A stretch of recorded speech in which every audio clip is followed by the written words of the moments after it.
جابر بن عبد الله قال أقام رسول الله صلى الله عليه وسلم 9 سنين لم يحج ثم أذن في الناس بالحج فلم يبقى أحد يقدر أن يأتي راكبا أو راجلا إلا قدما فتدارك الناس ليخرجوا معه حتى جاء ذو الحليفة فولدت أسماء بنت عميس محمد بن أبي بكر فأرسلت إلى رسول الله صلى الله عليه وسلم فقال اغتسلي واستسفري بثوب ثم اہلی ففعلت۔ حضرت جابر بن عبداللہ فرماتے ہیں کہ رسول اللہ صلی اللہ علیہ وسلم نے مدینہ المنورہ سرکار علیہ السلام مدینہ منورہ میں اقامت پذیر رہے کتنے سالوں تک؟ 9 سنین، 9 سالوں تک رسول اللہ صلی اللہ علیہ وسلم مدینہ المنورہ میں اقامت پذیر رہے۔ لم یحج، اس دوران آپ نے کوئی بھی حج نہیں کیا، سرکار 9 سال رہے اور آپ نے کوئی حج نہ کیا، یہاں تک کہ ثم اذن فی الناس، یہاں تک کہ آپ نے ثم اذن فی الناس بالحج، یہاں تک کہ لوگوں میں حج کا آپ نے اعلان کر دیا۔ حج کی فرضیت 9 ہجری کو حج فرض ہوا، تو اس سال حضرت ابوبکر صدیق رضی اللہ تعالیٰ عنہ کو بھیجا آپ نے، پھر 10ویں ذی الحجہ کو 9 سال آپ ایسے ہی اقامت پذیر رہے، حج نہیں کیا، اور پھر جو 10واں سال آیا، اس کے بعد جو 9 سال جب گزر گئے اور 10واں سال جب آیا تو رسول اللہ صلی اللہ علیہ وسلم نے اذن فی الناس بالحج، لوگوں میں حج کا اعلان کر دیا کہ اب میں حج کو جا رہا ہوں، جن جن کو میرے ساتھ جانا ہے چلیں۔ تو سرکار نے حج کا اعلان کروا دیا۔ فلم یبقى احد يقدر ان ياتي راكبا او رجالا الا قدما، تو ہر وہ شخص جو پیدل آ سکتا تھا یا سوار ہو کر آ سکتا تھا، سب کے سب، ہر وہ شخص، وہ تمام لوگ جو پیدل آ سکتے تھے یا سوار ہو کر آ سکتے تھے، سب کے سب، ان میں سے کوئی باقی نہ رہا، سب کے سب آ گئے۔ تو کوئی باقی نہ رہا، کوئی ایسا شخص باقی نہ رہا، مطلب کیا ہے، اپنے گھر میں ٹھہرا نہ رہا، کوئی ایسا شخص بھی جو قادر تھا سواری پر، یا یہ ہے کہ پیادہ چلنے پر قادر تھا، تو کوئی ایسا شخص بھی گھر میں نہ ٹھہرا، گھر میں بیٹھا نہ رہا، مگر یہ کہ سرکار کی بارگاہ میں حاضر ہو گیا سرکار کے ساتھ شریک ہونے کے لیے۔ تو جتنے بھی لوگ تھے کل ملا کر کے جو قادر تھے، سب کے سب سرکار کے ساتھ ہو لیے۔ تو سب لوگ آ گئے۔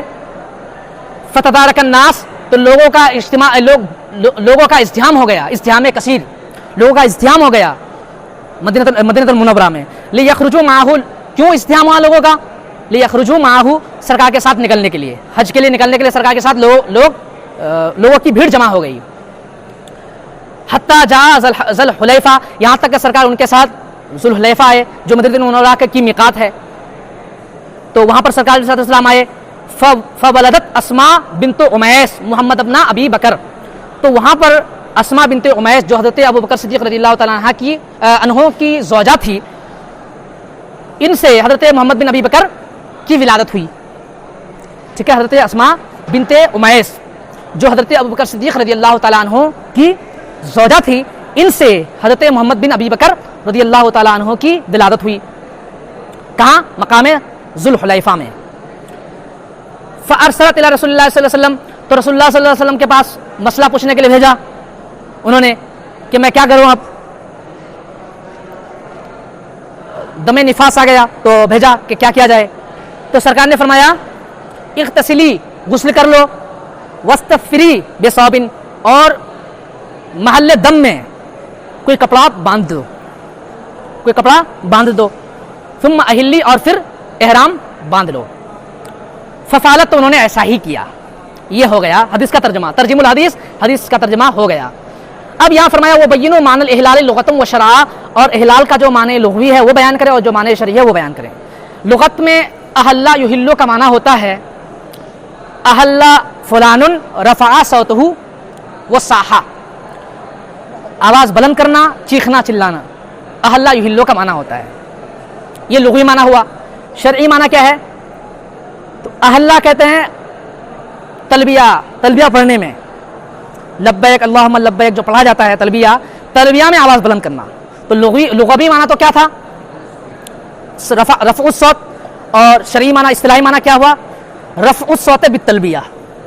یہ پھر اور ترقی ہوئی تو احلہ بمعنی احرما، احرام باندھنے کے معنی میں اس کا استعمال کثرت کے ساتھ ہونے لگا۔ تو لغوی معنی ہے رفع الصوت مطلقاً، اور اصطلاحی اور شرعی معنی ہے یا تو تلبیہ بلند آواز سے پڑھنا، اور مطلقاً اور جو ہے اور ترقی کر لیں تو ہو جائے گا اہل و منا احرما. یہ ہو گیا. آگے فرمایا وہ مامانا استصفری. استغفار کا کیا معنی ہے؟ استغفار کا کیا معنی ہے؟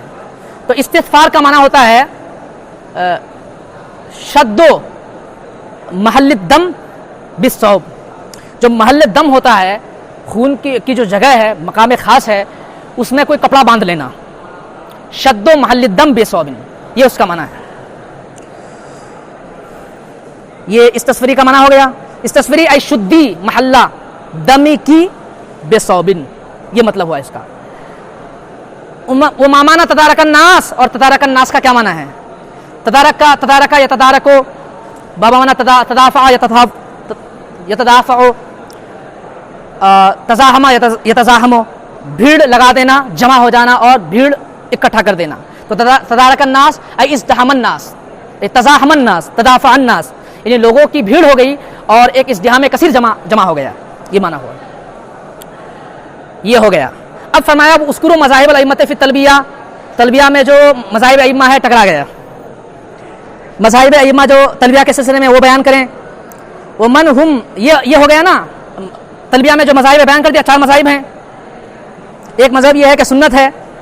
دوسرا مذہب ہے کہ واجب ہے لہذا دم واجب ہوگا. تیسرا مذہب یہ ہے کہ واجب ہے لیکن خاص یہی الفاظ واجب نہیں ہیں. چوتھا یہ ہے کہ یہ رکن ہے اس کے بغیر احرام منعقد نہیں ہوگا. تو ایک سوال کا ایک جز یہ ہوا. دوسرا جز دیکھیے وہ من ہوا محرم ہے. یہ وہ من ہوا محرم اسما بنت عمیس فی سفرها الحج وهل المحرم لازم شرعا للمرأة فی سفرها الحج ام لا اکتبوا بالدلیل. یہ سوال بھی ٹکرا گیا. بتا رہا ہوں میں بھی یہ سوال ٹکرایا ہے. میں نے کہا نا میں آگے بیان کروں گا تو اس میں بھی آیا اس میں بھی آیا. ٹکرایا ہے نا بھائی. کہنے کا مطلب یہ ہے. اب میں وضاحت یہاں کر رہا ہوں لیکن ٹکرایا ہے نا. بہرحال ٹکرایا ہے. یہ چونکہ یہ 2017 کا ہے وہ 2019 کا تھا تو جو پہلے آیا ہے وہ نا ہم بیان کریں گے وہ حل کر لیں گے. تو 2019 میں بھی وہی آیا ہے تو ٹکرا گیا. دیکھیے عورت کے لیے شرعن سفر حج کے لیے جا رہی ہو یا سفر عمرہ کے لیے جا رہی ہو یا کسی اور سفر میں جا رہی ہو وہ عورت کے لیے گھر سے نکلنا بغیر محرم کے یہ جائز نہیں ہے. 3 دن سے زیادہ جو مسافت شرعی ہے اس کو طے کرنا اس کو قطع کرنا عورت کے لیے بغیر محرم کے جائز نہیں ہے. حدیث پاک ہے امام مسلم رضی اللہ تعالیٰ عنہ نے روایت کی تخریج کی کہ رسول اللہ صلی اللہ علیہ وسلم نے فرمایا لا یحل لامرأۃ تؤمن باللہ والیوم الآخر ان تسافر فوق 3 لیال الا ومعها محرم. کہ ایسی عورت جو اللہ اور یوم آخرت پر ایمان رکھتی ہو اس کے لیے یہ حلال نہیں کہ 3 دن سے زیادہ وہ سفر کرے مگر یہ کہ اس کے ساتھ اس کا کوئی محرم ہو. یہ فرمایا سرکار نے. اس سے ثابت ہوا کہ جو مسافت شرعیہ ہے 3 دن کی جو مسافت ہے یہ بغیر محرم کے یا بغیر شوہر کے عورت طے نہیں کر سکتی. اتنی مسافت اس کے لیے جائز نہیں ہے. تو چاہے سفر حج ہو چاہے سفر عمرہ ہو یا کوئی اور سفر ہو اس میں عورت یا تو شوہر کے ساتھ جائے. ظاہر شوہر کے ساتھ تو کہیں بھی جا سکتی ہے یا شوہر نہیں ہے تو محرم کے ساتھ وہ جائے. زیرہ محرم کے ساتھ محرم کر رہا ہوں محرم یا محرم کے ساتھ جائے. ٹھیک ہے. یا تو محرم کے ساتھ جائے یا شوہر کے ساتھ جائے. تو اب یہاں پر حضرت اسما بنت عمیس کے بارے میں کہا گیا ہے کہ ان سے حضرت محمد بن ابی بکر کا تولد ہوا تو یہ حج کے لیے جا رہی تھی تو ان کا محرم کون تھا یہ بیان کرنا ہے. وہ من ہوا محرم اسما بنت عمیس فی سفرها الحج. اور وہ کون تھا جو حضرت اسما بنت عمیس کا محرم تھا اس سفر حج میں. تو روایت نسائی میں گزر چکی ہے کہ حضرت ابوبکر صدیق رضی اللہ تعالیٰ عنہ کو انہوں نے مسئلہ پوچھنے کے لیے بھیجا تھا سرکار کے پاس. تو ابوبکر صدیق تو ان کے زوج محترم ہیں تو جب شوہر خود جا رہا ہے تو اب محرم کی کوئی ضرورت نہیں. محرم تو اس وقت نہ ہے جبکہ شوہر نہ ہو. شوہر ساتھ ہے تو کہیں بھی جا سکتا ہے شوہر لے کر کے. تو محرم کون تھا اسما بنت عمیس کا سفر حج میں؟ کیا محرم کے لیے ضروری ہے کیا عورت کے لیے اس کے سفر حج میں محرم ضروری ہے یا نہیں؟ اکتبوا بالدلیل. دلیل کے ساتھ لکھ دیجیے. دلیل میں نے دے دی نا. محرم ضروری ہے. کیوں؟ حدیث پاک میں آیا ہے لا یحل لامرأۃ تؤمن باللہ والیوم الآخر ان تسافر فوق 3 لیال الا ومعها محرم. یہ حدیث پاک ہو گئی. دلیل سے ہم نے لکھ دیا اس کو.